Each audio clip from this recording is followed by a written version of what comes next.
स्थान दो ध्रुव है। अब मूल गुरु इसमें हर शब्द में कर्म प्रधान चीज दी है। अपने वाक्य में व्यवसाय यानी ज्ञान मात्र स्वरूप, आप में ज्ञान होगा तो ही आप कोई व्यापार कोई व्यवसाय कोई जोड़ कर पाओगे, है ना। और मैनेजमेंट गुरु भगवान विष्णु है। संस्थान इंस्टीट्यूशन उनका वो इंस्टीट्यूशन, व्यवस्था मैनेज करना मैनेजमेंट गुरु।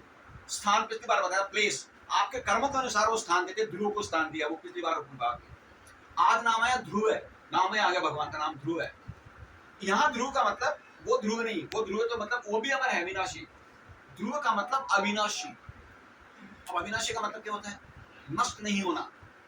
भगवान तो अविनाशी है, बुद्धिमान है। नष्ट किसका होता है? जो शरीर है वो नष्ट होता है, तो वो नष्ट नहीं होने वाले हैं। अब अविनाशी भगवान, हम कैसे अविनाशी?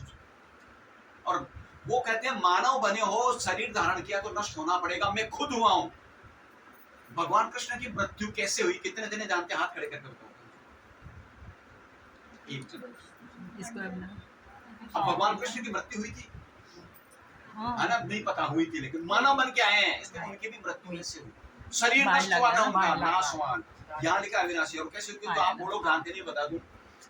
यदुवंशियों का पूरा नाश हो चुका था, आपस में लड़ लड़ के मर चुके थे, और उनको श्राप भी था कि भाई तुम्हारा वंश खत्म होने वाला, कलयुग आने वाला है। तो एक दिन में समरी बता रहा हूँ सिर्फ, कृष्ण भगवान पीपल के पेड़ के नीचे सो रहे थे, सब नाश हो गया, सब मर चुके थे।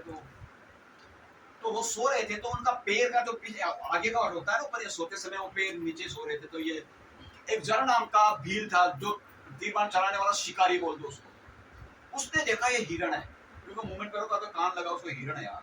तो उसने वो हिरण समझ के विष का तीर चलाया, जहरीला तीर, क्योंकि वो शिकार करते थे।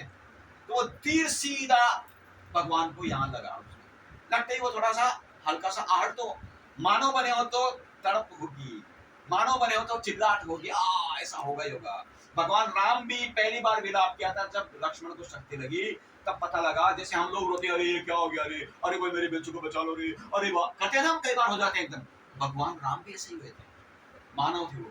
और कृष्ण को भी जब किया तो वो भाग के आया, शिकारी बोला आके देखते तो कृष्ण को जानते थे वो, और वो रोने लगा, चरणों में गिर गया, मेरे से क्या अनर्थ हो गया। बोला नहीं, उसको दिव्य दृष्टि देख के दिखाया, बोला तू कौन था?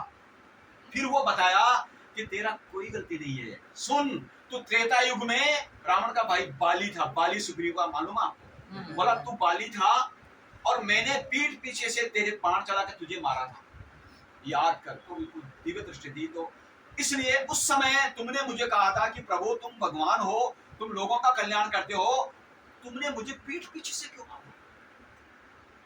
ये तुमने बड़ा पाप नहीं किया। बोला मैं मानता हूं मैंने पाप किया है, और इस पाप की सजा तू मुझे देगा अगले जन्म।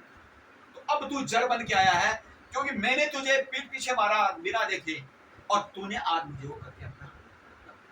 ये पुरानी कथा से जुड़ी थी। इस तरह उनकी मृत्यु हुई। तो कहने का मतलब अविनाशी का मतलब, अब नष्ट किसका होता है? जो मनुष्य बन के आओगे, शरीर धारण करोगे तो नष्ट होगा। अब हम कलयुग में अविनाशी है, तो भगवान की कथा हो गई। अब अविनाशी कैसे बने? यहाँ भगवान कहते हैं अपने कर्म से अविनाशी बन सकते हो। शरीर जाएगा, ऐसे काम करके दिखाओ कि आपका नाम है। जैसे संत महात्मा अपने, संत ज्ञानेश्वर अविनाशी, मतलब वो शरीर गया उनका, लेकिन उनका नाम है। संत तुकाराम, स्वामी समर्थ महाराज, शंकर महाराज, गजानन महाराज, अरे महाराज तो संत नहीं है, नहीं है, अविनाशी इसको कहते हैं। आज के युग में अविनाशी मतलब जिनको नष्ट नहीं होता, शरीर नष्ट हुआ है, नाम आज भी है। मर के अमर होना जिसको बोल सकते हैं, अविनाशी का। हम कैसे हो सकते हैं? कोई 1000 व्यक्ति भी आपको जाने, आप अविनाशी हो गए इस कलयुग में, वही अविनाशी है। तो अपने कर्म प्रधान द्वारा अविनाशी बनने की कोशिश करो, इसके ये बताने की कोशिश करो।